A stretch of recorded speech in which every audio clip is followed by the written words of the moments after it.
Donald Trump جو ہیں ان کی ایک بیان سامنے آیا ہے جس میں انہوں نے کہا کہ وہ پاکستان چاہتے ہیں کہ وہاں پر ہو کیونکہ وہاں پہ فیلڈ مارشل بڑا اچھا کام کرے وغیرہ وغیرہ، جو ڈونلڈ ٹرمپ کا طریقہ کار ہے بات کرنے کا. تو کیا یہ راؤنڈ تو ہوگا لوکیشن جو بھی ہوگی، لیکن لوکیشن سے ظاہری بات ہے یہ ضرور فرق پڑتا ہے کہ ایرانین ڈیلیگیشن کی سیکیورٹی اور ان کا ٹرسٹ جو ہے وہ بھی امپورٹنٹ ہوتا ہے اس طرح کے مذاکرات میں.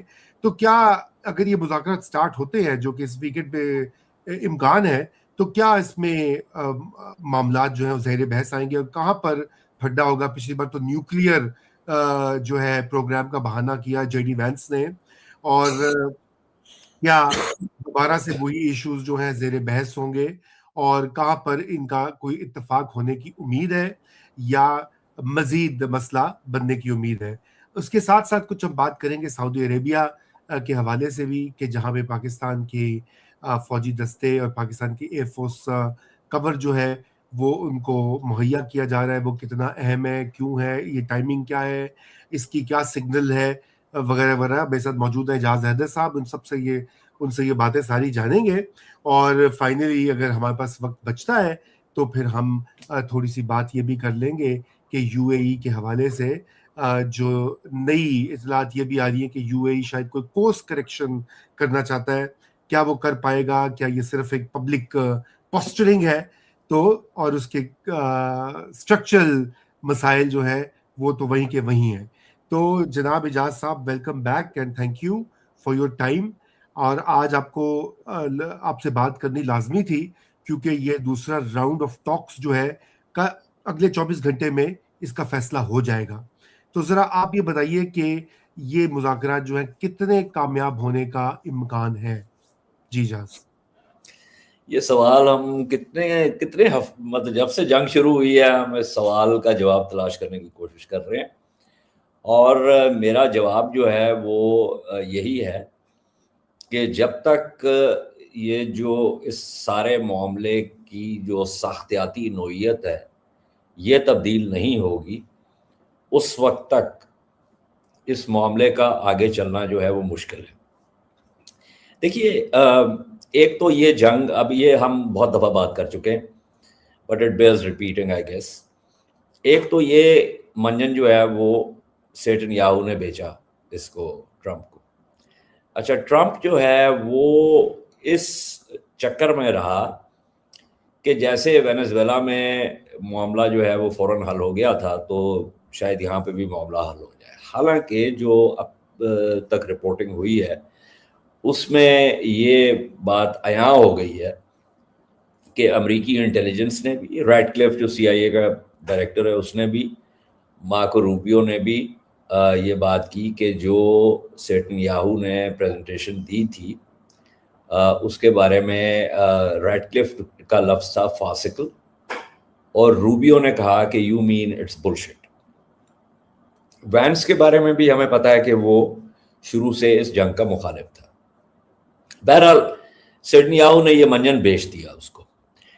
اب جو بنیادی چیز تھی وہ یہ تھی کہ جب یہ ڈیکیپیٹیشن سٹرائکس ہوں گی، یہ ڈیگریڈیشن سٹرائکس ہوں گی پہلے 2-3 دن میں، تو اس سے اتنی ضرب کاری لگے گی ایران پر کہ ایران جو ہے وہ اس کی جو حکومت ہے جس کو وہ بار بار رژیم کہتے ہیں وہ ٹوٹ پھوٹ کا شکار ہو جائے گا، وہ انتشار کا شکار ہو جائے گا. اور چونکہ اس سے پہلے ہم نے دیکھا کہ کاسٹ آف لیونگ کرائسس کا احتجاج ہوا بہت زیادہ، ہزاروں کی تعداد میں لوگ جو ہے وہ سڑکوں پر نکل کے آئے.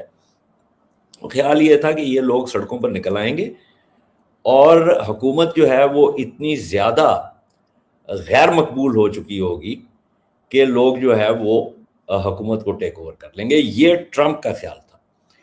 سیٹن یاہو کی حکمت عملی یہ تھی کہ ایک اس قسم کی بات کے بعد ایک خانہ جنگی شروع ہو جائے گی. میں آپ کے پروگرام پہ یہ بات بار بار کرتا رہا ہوں اور میں اس کو دہراؤں گا کہ صہیونی ریاست کی اور امریکہ کے مفادات میں جو ہے وہ فرق ہے، اس میں ٹکراؤ ہے. سیٹن یاہو چاہتا ہے کہ ایران میں خانہ جنگی ہو. ٹرمپ جو یہ چاہتا تھا کہ ان ڈیکیپیٹیشن اور ڈیگریڈیشن سٹرائکس کے بعد حکومت تبدیل ہو جائے گی اور ایک ایسی حکومت آ جائے گی کہ جس سے امریکہ معاملہ طے کر سکے گا. تو یہ ان دونوں کے نقطۂ نظر میں یہ اختلاف تھا. اب اس کے اندر آپ نے دیکھا کہ اسلام آباد میں جو دور ہوا مذاکرات کا، اور وہ بہت اہم تھا، اور یہ میں سمجھتا ہوں کہ سفارتی سطح پر علامتی طور پہ بھی اور سبسٹینٹیولی بھی یہ پاکستان کی ایک بڑی کامیابی تھی کہ دونوں جو ہے فریقین کو جو حریف ہیں ان کو ایک میز پر لے کے آ گیا. لیکن اس میں ایک اہم چیز یہ ہے کہ اس جنگ میں ایک تیسرا اداکار بھی ہے، اور وہ ہے صہیونی ریاست، جس کو ہم تسلیم نہیں کرتے ہیں پاکستان میں.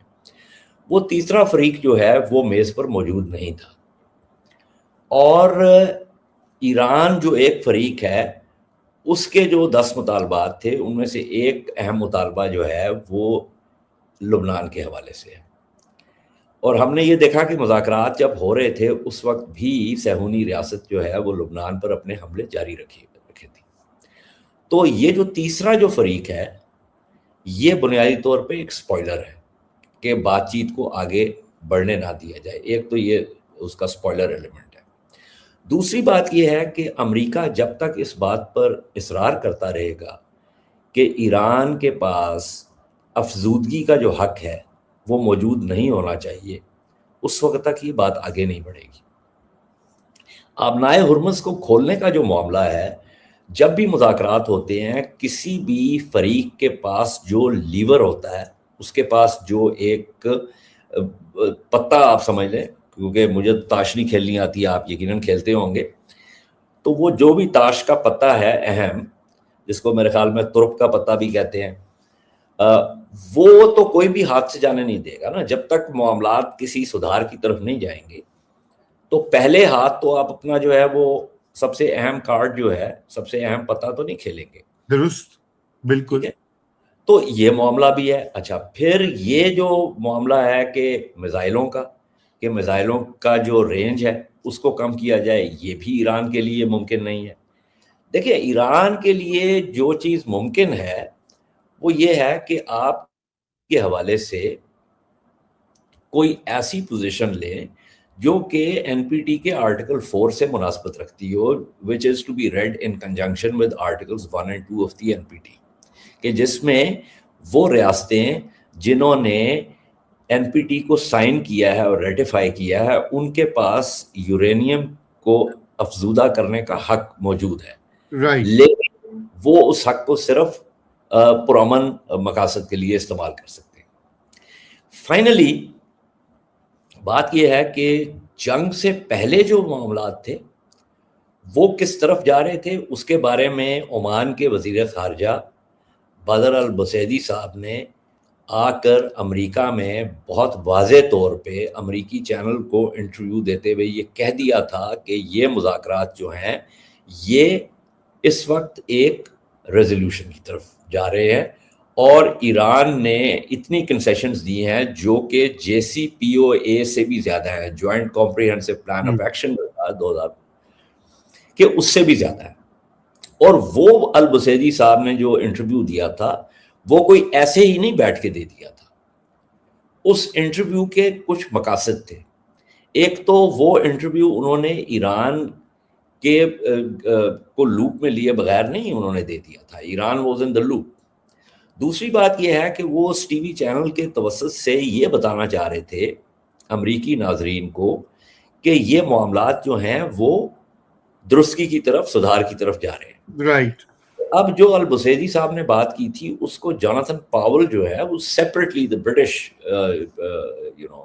وہ ایکسپرٹ پاول نے بھی اس کو کورابریٹ کیا. تو اب جو اس جنگ کے بعد جو حالات ہیں اور خلیج کی جو جیو پولیٹکس ہے اور خطے کی جو جیو پولیٹکس ہے اور جو ایکسٹرا ریجنل جیو پولیٹکس جو ہے وہ اس میں بے شمار تبدیلیاں آ گئی ہیں. اور اگر امریکہ کا یہ خیال ہے کہ وہ سٹیٹس کو اینٹی کی طرف جا سکتا ہے تو یہ خیال خام ہے.